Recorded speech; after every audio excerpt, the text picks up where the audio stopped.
Today's episode is brought to you by Patreon. If you're interested in supporting the show, go to patreon.com/JoshuaVelas and become a $2 backer today and get early access to the new episodes. I'll be leaving a link in the description down below, but for now, on to today's episode.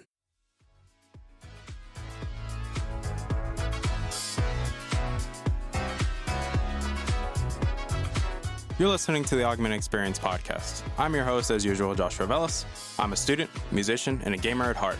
Join me as I sit down every week to talk about all the latest news in the technology, business, and video game world. I hope you guys enjoy.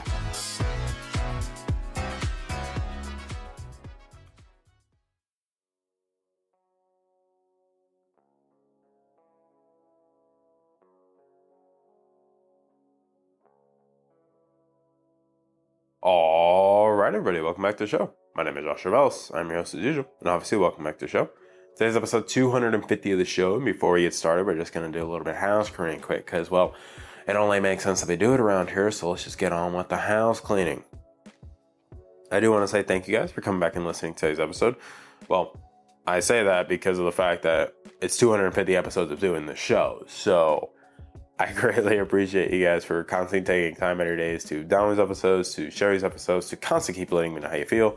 Whether you like my stupid face or not, my opinions or not, at the end of the day, I greatly appreciate you, and you are all greatly appreciated. And also, I hope everyone's having a wonderful break so far, because obviously at the time this episode is going live, I know spring break is starting, so I hope everyone has safe travels. I hope, you try not to do anything dumb that gets you in serious trouble, and try to be safe about what you do. But I do want to say thank you guys for all of this, because I really do appreciate it. But on today's episode, because I do realize this episode is coming out a little bit later, but, well, we obviously had a lot of stuff to get ready to enjoy spring break, so here we are. It's funny in many ways, because I looked at the topics for this week.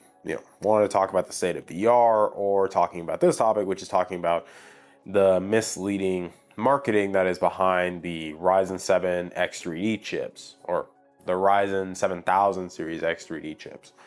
And I think it's very interesting, to be honest with you. One, there's been a lot of commentary online about these things.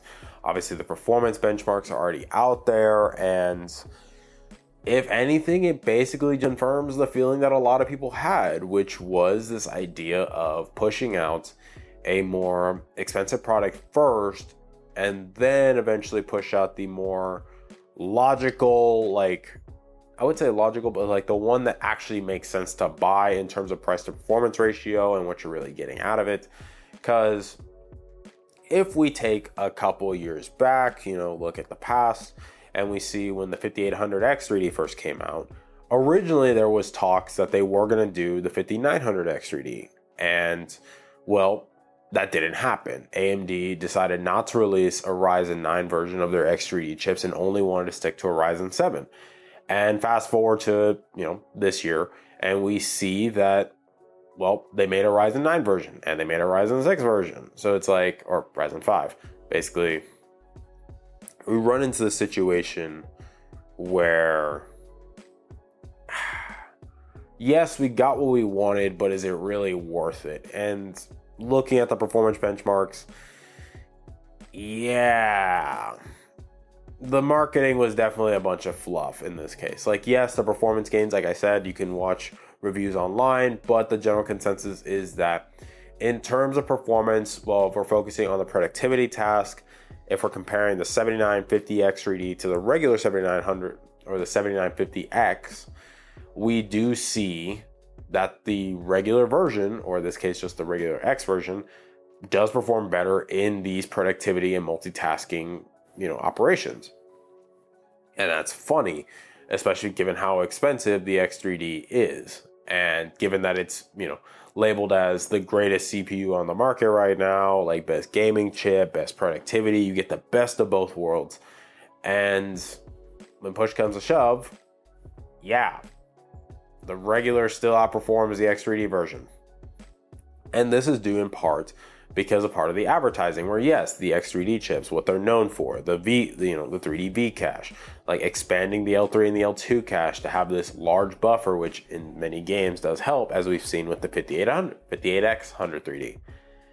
And with that CPU, like, yeah, we saw massive gains in gaming. Obviously, it was primarily designed as a gaming chip, not a productivity chip, because L3 and L2 cache doesn't really do a lot in terms of these multitasking and productivity workflows. But the thing is, with the new 7950X3D, the problem is the fact that we're like, okay, great. We're going to have 16 cores, 32 threads, and Vcache on all the cores, right?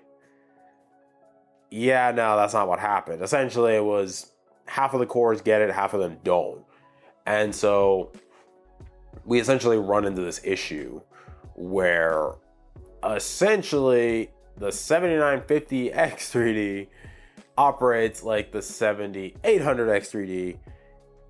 And it's just like, Because something I've seen on Hardware Unbox's review when they talked about the performance benchmarks of the 7950X3D was they created this simulated version, which is if you only operate the 7950X3D at the full 8 cores that actually have the Vcache, you notice that it does perform better in many games in comparison to the 7950X3D. Because of the fact that you're using all 8 cores that have the Vcache instead of using 8 cores that have them, 8 cores that don't, because then it's just like, well, and it's just, it creates this thing where, yeah, AMD was trying to hype this sucker up, and they're like, yeah, 16 cores, 32 threads, Vcache, baby, let's go. And it's just like, yeah, homie, you advertise this, and yeah, it kind of sucks, not gonna lie, for the price you're paying. Like, for like $700, this is what you're getting. I'm like, I get it. Some people say, well, if you want the best of the best, you gotta shell out. But I'm like, well, not really, because it's like, if you want the best of both worlds, you might as well just buy the 7950X 3D, or not the 7950X. Well, yeah, buy that one, the 7950X.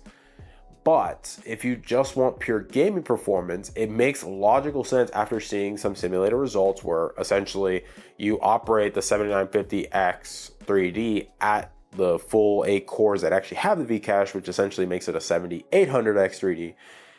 Then it makes more logical sense that you should be waiting for the 7800X 3D, which is funny because of the fact that AMD decided to release a sucker in April, even though these chips, well, are currently available on the market, both the 7900X 3D and the 7950X 3D. To be honest, no one has even talked about the 7900X 3D, so that should probably give you an indication how people probably feel about it. Yeah, no one cares. I do feel like when we get to the point when we do see the 7800X 3D and see the gaming performance and actually get to see it in person and actually running in systems, we're going to see those customers who are more inclined to just focus on pure gaming are just going to purchase that just because of the fact that it's a better value in the long run, because it basically is doing what you want it to do. Yes, you still get the 8 cores. Yes, you still get the 16 threads. Like, if you want to do more multitasking, you can, but you have to be mindful that this sucker is primarily designed for gaming, because of the fact of the large buffer.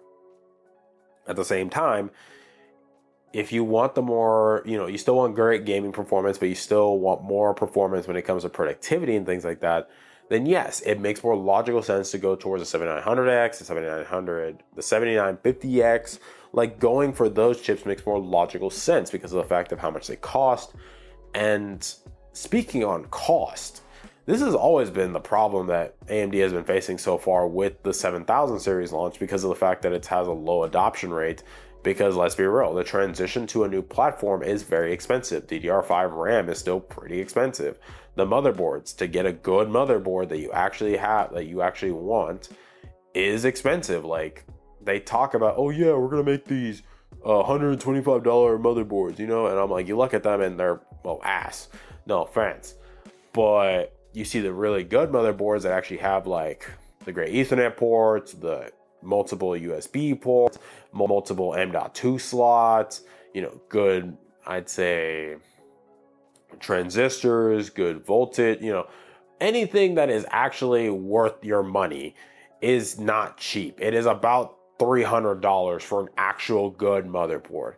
And this is part of the conversation that I've had with people when it comes to what should you be doing right now when it comes to your builds. And personally, I said if you're just building a gaming PC, it just makes logical sense that you should just buy AM4, buy the 5800X3D, and buy a good kit of RAM with it, and there you go, because you're not going to be outdated anytime soon. You're not going to be bottlenecked anytime soon. The 5800X3D still is performing incredible in gaming.